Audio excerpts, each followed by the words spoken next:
30 feared dead in Sokoto village market attack.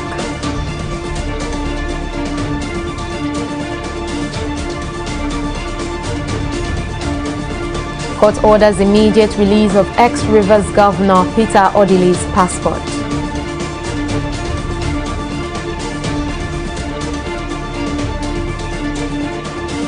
And first U.S. Black Secretary of State Colin Powell dies at 84.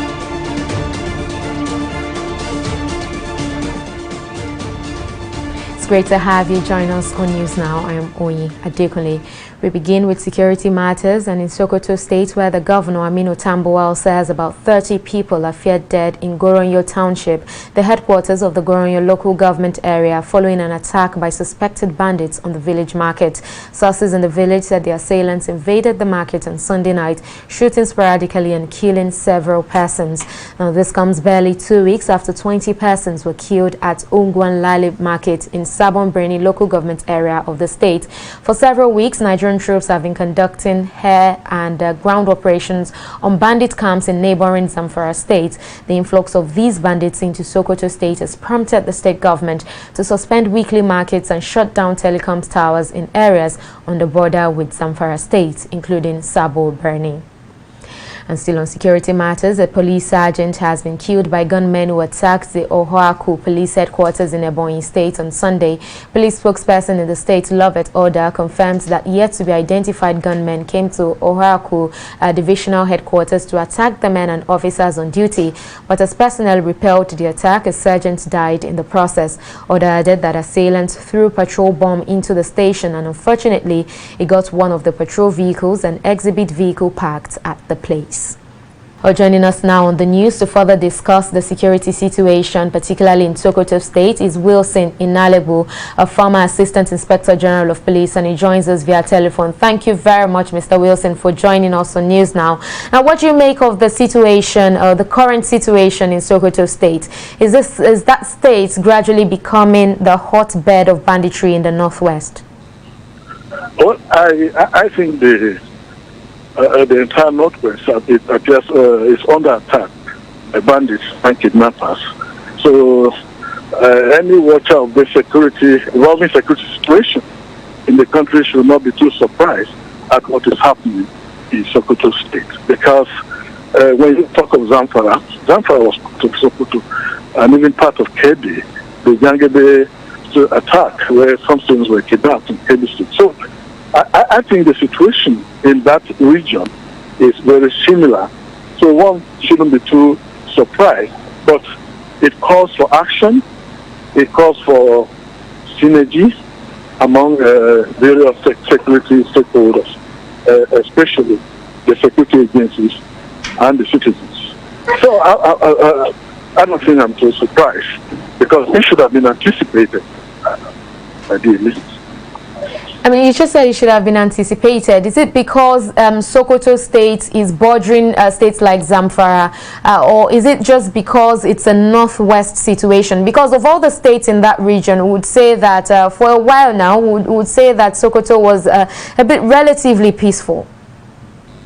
Yeah, but there is a lot of heat that is being broken there from Zamfara and Katsina State. Therefore, we expect there will be a push, a spillover to other neighboring states. Because these people look for sub-targets. And because of the intense security operations ongoing in Zamfara State, where telecommunications and other things have been cut, you expect that where they think this is not happening. Because what are they looking for, really? First of all, they're looking for money, they're looking for relevance, and they want to create a general state of harmony.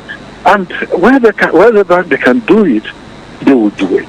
So if you are in Sokoto and you have those attacks, when your neighbor's house is on fire, it's time for you to be watchful.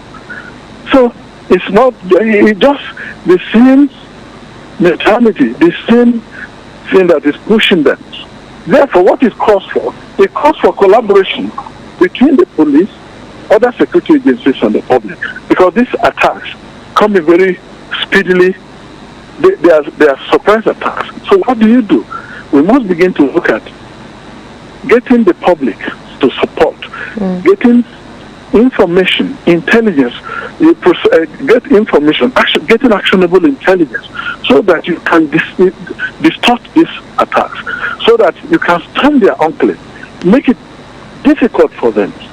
And if you do not have adequate intelligence to intercept them and they hide their plan, but the moment they come out, even if you killed 100 of them and they kill 2, 3, 4 people, it's already too bad. Therefore, there must be proactivity in dealing with this situation, because it's a situation of there's element of surprise, element of speed. They just come, create general state of insecurity, general state of fear, and so what do? Get the public, get adequate information, get the food sellers, get your Okada riders, and train the vigilante. The security agencies must now bring them in as more or less partners and train them so that they can work in close collaboration with relevant security agencies, especially the police. So you've got to do that. When you do that, wherever they are, even if in the market, anywhere you have a congregation, a large gathering of people, marketplaces, big ceremonies, your brain should just tell you that these mad guys, these criminal elements, could come to just make a statement. Exactly, Mr. Wilson in Nalibro, I'm afraid we just actually have to leave it here. But thank you very much for your brilliant contributions on the news. Wilson in Nalibro, former Assistant Inspector General of Police, there speaking to us on the security situation in Sokoto State. And meanwhile, President Muhammadu Buhari has again called for increased cooperation and collaboration from Nigerians to ensure that the security agencies score more victories against terror, criminality, and economic sabotage. President Buhari gave the charge in his message to Muslim faithful ahead of the Eid al-Maulud celebration on Tuesday.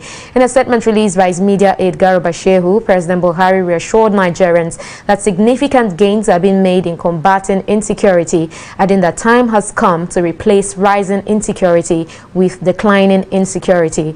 Buhari further urged Muslims to strive for forgiveness and closeness to the noble life and teachings of the Holy Prophet Muhammad, whose birthday is being celebrated. And the Federal High Court sitting in Abuja has ordered the Nigerian Immigration Service (NIS) to immediately release the international passport of the former governor of Rivers State, Peter Odili. Odili had filed a suit against the Immigration Service challenging the seizure of his passport at the Nnamdi Azikiwe International Airport in Abuja on the 20th of June 2021 upon his arrival into the country.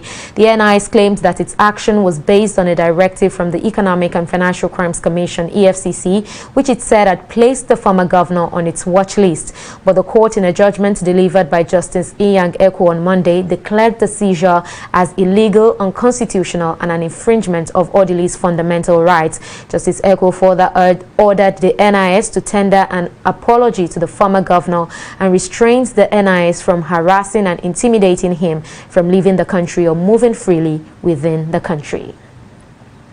Ahead of the 2023 general elections, talks about the zoning of the presidential tickets have been growing, especially in the two major political parties in Nigeria, the People's Democratic Party, PDP, and the All Progressives Congress, APC. Many Nigerians, including some politicians, have said that in the spirit of equity and fairness, the presidency should be zoned to the southeast. The national coordinator of the Buhari-Oshibajo Mandate Group in 2019, Ebola Martins, has also thrown his weight behind those making this call, saying political parties should display their love for the country by ensuring power shifts to the southeast in 2023. If you want this country to have peace, if you want all this trouble to stop, every part of the country must have sense of belonging. And that is what God has given us now come 2023, for us to be able to have leaders, president, who the North will feel okay, they are okay, the South will feel okay with them. This is what we should do. If you take the presidency again to my people, I will be happy to have that, but that will not be good for this country. It will be a good thing for me to say Yoruba man is the president of Nigeria. Yes, I will love that, but will that be good for Nigeria? Would that be good for our unity? Would that be good for our stability? That is the question we should ask ourselves. On October 18 every year since 2007, Nigerian partners joined the EU in commemorating the Anti-Trafficking Day to raise awareness on human trafficking and increase the exchange of information among different state and non-state actors. Nigeria is at the heart of human trafficking in West Africa, which explains the agreement reached between the European Union and the federal government, which culminated in the project Action Against Trafficking in Persons and Smuggling of Migrants at TPSOM, Nigeria in 2018. Now, this year's event served as an opportunity for key government agencies to reel out the significant steps towards reducing trafficking in persons as well as smuggling of migrants. This is the aim for today, to try to get attention, to bring all of that, and to put all together in the same point. Because if you want to tackle, you want to fight against this global. Focusing today's commemoration on victims and their plight is quite appropriate, as victims of human trafficking suffer varied degrees of misfortune that undermines their worth and dignity, which is why we must keep prioritizing sustainable rehabilitation and reintegration programs for victims that help them recover and rebuild their lives.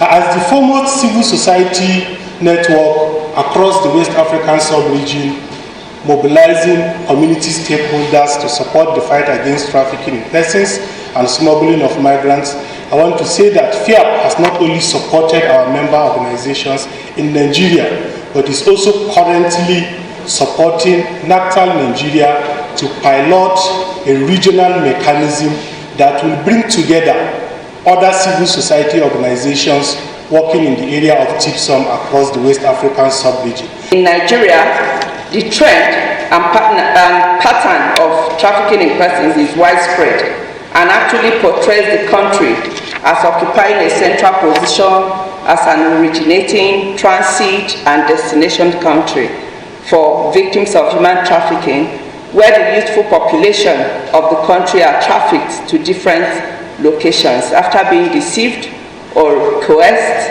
into leaving their usual places of residence for purposes of exploitation for financial and material gains.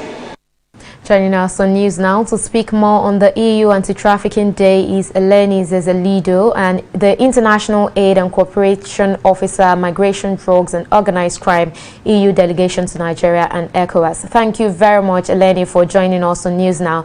Now, tell us more about the purpose of the EU Annual Anti-Trafficking Day, and being that this is the 14th edition, what are some of the successes recorded over the years? Thank you for the invitation. The EU has been celebrating its EU Anti-Trafficking Day since 2007. Well, it's always marked on the 18th of October, and it's an occasion to raise awareness on trafficking persons, as we say in Nigeria, and improve exchange of information, knowledge and practices amongst the people that are involved in the sector. In the past few years, we have experienced a lot of problems when we talk, especially about the case of Nigeria. There's a lot of challenges and a lot of risks related to trafficking persons and also smuggling of migrants in Nigeria. That does not mean that the EU has not made its efforts to make an impact on the sector, and that does not mean that we have not experienced our relative successes, let's say, in the field. Those successes would include a stronger legislative framework when it comes to protection, prevention, prosecution, as well as partnerships in the sector of trafficking in persons, not just within the EU and its member states, but also when it comes to cooperation with third countries such as Nigeria. Over to you. Well, I must agree with you that despite the commendable efforts of the federal government, of course the EU as well and other partners, human trafficking and smuggling of migrants remain a big challenge across national, regional and international borders. So why is that so? Is there a missing piece? Well, trafficking persons and also smuggling of migrants are two areas that are constantly let's say, flowing and developing. So those challenges and risks that I mentioned earlier are different day by day. The COVID pandemic, with the severe restrictions imposed on mobility, has impacted livelihoods and, of course, the lives of many vulnerable people, including those of trafficking victims or smuggled migrants. Migration patterns have been changing from day to day, and for that reason, it is difficult to follow and adjust to the new situation. However, it is true that efforts are made from our side, not just within the EU, but also when it comes to cooperation with third countries, as I mentioned earlier. The EU strategy on trafficking in human beings that was published earlier this year takes note of those changes to migration patterns and makes new provision, stronger ones when it comes to protection and prosecution, but as well as partnership with third countries. Over to you. Well, thank you very much, Eleni Zezalidu from the EU delegations, Nigeria and ECOWAS, for joining us on News Now. Well, let's take a break here, but still to come, airstrikes hit capital of Ethiopia's Tigray region. We'll bring you details of that and more after this break. Please stay with us.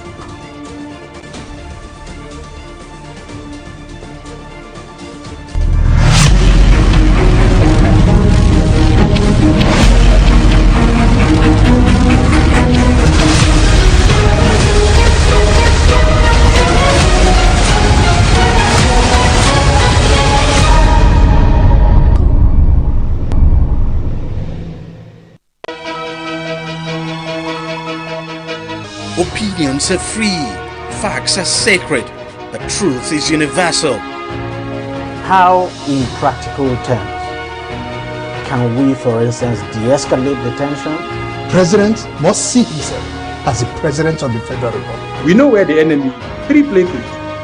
The Lake Chad Basin, the border area between Nigeria and Cameroon, and then the Sambisa Forest. On TV360, we give you a complete dose of everything. Opinion, facts and undiluted truth. I hardly believe what politicians say in this part of the world. The new Nigeria is possible, a future is possible. We delve into the issues, dissect it so that you can understand it, use it to take action.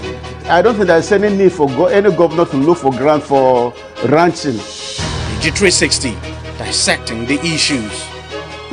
In the last 3 years, we have built a multi-purpose center, which is the envy of all in our constituency. And I can tell you that the people who are living there are already enjoying it. Guy, do you think what this man just said is true? See, I seriously doubt. I'm sure it's one of those their silly lies. And wait, do you know there's a way to find out if these things he's saying is true or not? This is the Construct app. It gives people like us a sure way to track implementation of constituency projects. It gives valid and verified information on location of projects, amounts allocated, amount funded, the level of job done, and even the profiles of concerned legislators. You and I can post directly on this app. Are you serious? This is the Go-To app if you want to know how our Commonwealth is being expanded by the government. Wow. Let's even see if what this man said is true. Show me. The Construct app is developed by Other People Nigeria with support from USAID and is available on both Google Play Store and Apple Store. And it's true. Of course, I told you. Thank you for staying with us on News Now. Here's a quick reminder of some of our top stories tonight. Sokoto State Governor Aminu Tambuwal says about 30 people are feared dead in Goronyo Township, the headquarters of Goronyo local government area, following an attack by suspected bandits on the village market. Sources in the village said the assailants invaded the market on Sunday night, shooting sporadically and killing several persons. And this comes barely 2 weeks after 20 persons were killed at Ugwan Lale Market in Sabon Birni local government area of the state. And we also told you that President Muhammadu Buhari has again called for increased cooperation and collaboration from Nigerians to ensure that security agencies score more victories against terror, criminality, and economic sabotage. President Buhari, in his message to Muslim faithful ahead of the Eid al-Maulud celebration on Tuesday, also reassured Nigerians that significant gains are being made in combating insecurity and said time has come to replace rising insecurity with declining insecurity. Well, in case you missed any of our news bulletins or for more updates, do log on to our website on www.tv360nigeria.com. You can also follow us on our social media platforms on Twitter, Instagram, YouTube and Google Plus at TV360 Nigeria. On Facebook, we're at TV360 Online.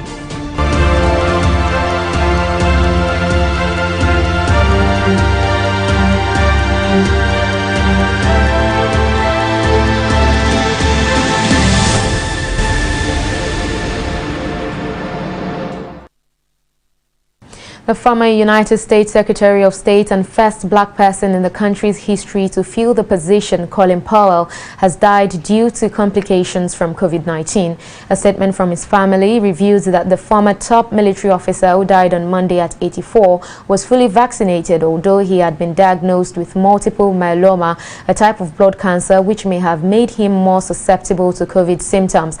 Powell became the first African-American Secretary of State in 2001 under Republican President George Bush and became a trusted military advisor to a number of leading U.S. politicians and presidents, which saw him win the Presidential Medal of Freedom twice. Well, we'll take another break here and return with business news. Please stay with us.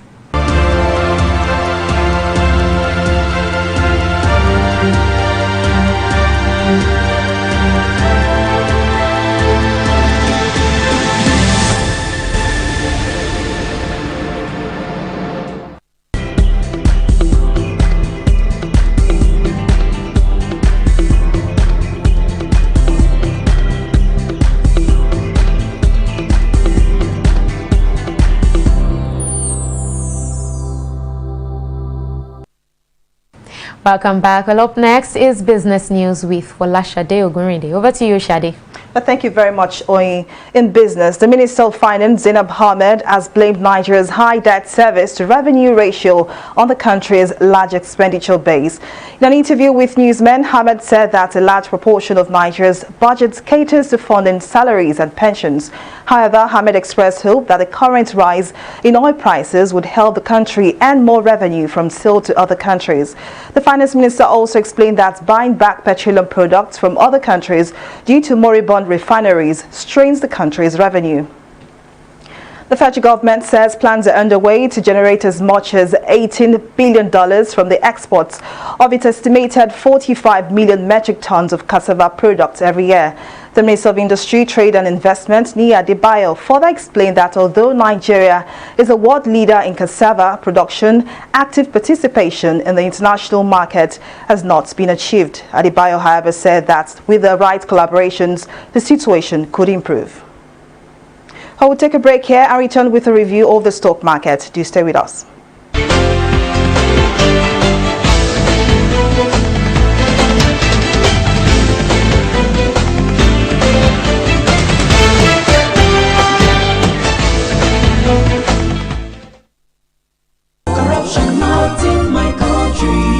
Hello? Yeah, I found your wallet in front of a supermarket. Meet me at Apple Junction. Yes, I'll be waiting for you. Now we find out. Two of us. Thank you very much, officer. You know, it's surprising that men like you still exist in the police force. Yes, oh, yes. This is just a token of my appreciation. Oh, no, you don't need to do this. We're only doing our job. Thank you very much. God bless you. Now I know. Now, if you're hoping for a continuation of gains made at last week's trading, and I'm sure you were disappointed, well, I was too. Investors lost a whopping 153.15 trillion naira as all share index depreciated by 0.71% to close at 41,144 basis points. Now, these losses, of course, reflected on the key market indicators, which flagged a flaming red color, except for a number of deals transacted, which appreciated by over 20%. And let's take a look at our market activity, shall we? We see that over 338 million volume of shares valued at 4.058 billion naira exchange hands in 5,866 deals. Now, although losses were recorded, market breadth closed positive as more equities recorded gains than losses. Now, on the gainers chart, we see that the Nigerian Exchange Group, which listed its shares on Friday, and Ikeja Hotel topped the gainers table with a combined profit of 1.85 naira. On the flip side, May and Baker Nigeria PLC and Royal Exchange PLC led 14 losers with a combined loss of 43 kobo. Now, away from the NGX, let's see if the foreign markets fared any better. Now, from this chart, it's quite obvious that FTSE, Dow Jones and Nikkei did not have a good day at all. I mean, take a look at these numbers. Monday's investors ramped up bets of a quicker interest rate hike by the Bank of England, closing in the reds at 0.40%.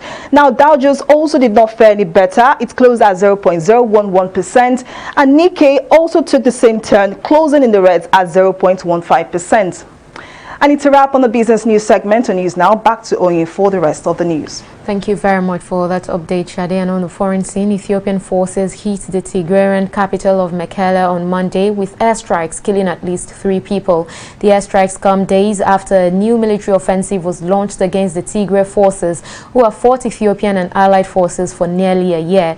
Heads of the government communication service, Legesse Tulu, however, denied airstrikes were launched in the regional capital, adding that the junta falsified the reports to misguide the international community and create pressure on the Ethiopian state.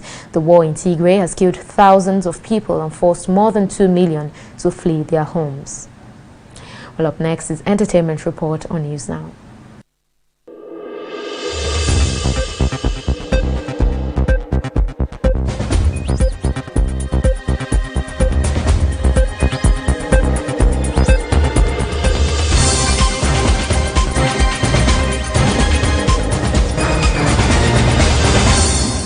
The ongoing celebration is gaining momentum with top-notch artists performing to the thrill of their teeming fans. A memorable and electric performance on Sunday night was from the self-acclaimed Coco Master D'banj, and highlights of D'banj performance was when 2 upcoming artists joined him on stage to showcase their crafts, and the impressed established artists after their performance promised the duo 1 million naira each to encourage their crafts.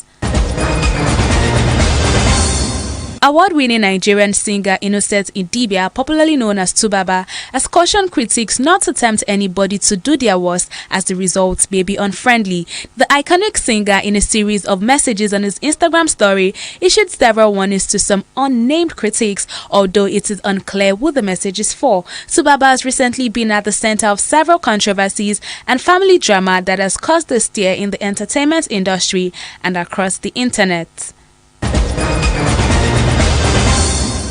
Nigerian singer Temi Ovasa has once again made some allegations against the former record label boss Olamide, claiming that he messed her mind up. During a question and answer session via her Instagram story, the singer was asked by a fan if she still keeps in touch with the YBNL boss. In response to the question, the young lady alleged that although Olamide gave her a platform, but he rejected all the deals and show that she was offered. Ovasa also alleged that the former boss stopped her from releasing songs. The YBNL boss is however yet to react to the claims made by Temi.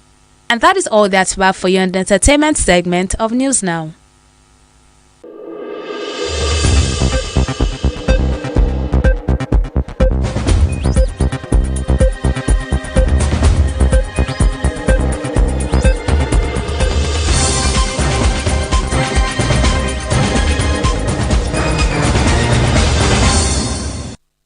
In preparation for the 2022 Commonwealth Games, the Queen's Baton Relay was received in Nigeria by the Minister of Youth and Sports Development, Sunday Dare, alongside Vice President Yemi Osinbajo at a brief ceremony held at the Presidential Villa in Abuja. Sports Minister Dare described the event as another remarkable milestone of the Commonwealth Games Federation, which signifies peace and love among the Committee of Nations, adding that it is the equivalent of the Olympic torch relay. The Commonwealth Union with its member countries over the years have been welded together through sports and culture and politics and diplomacy, and we've seen that sport has become a center, the glue that has held them together. So it's in continuance of that tradition. The fact that this touch is here in Nigeria is very symbolic. It also shows very clearly that Nigeria sits as a top member of that body, but also as one of the leading sporting nations on the African continent, even amongst the Commonwealth countries, 72 Commonwealth countries. And Nigeria is happy to be center stage. Our athletes will be center stage as we prepare to go there. You have the number of medals we have won since the Commonwealth Games began. over 230 medals. We're going to try to top that as we go in July next year. And that's the size of our bulletin this evening. We thank you very much for watching. I am Oyi Adekunle. Bye for now.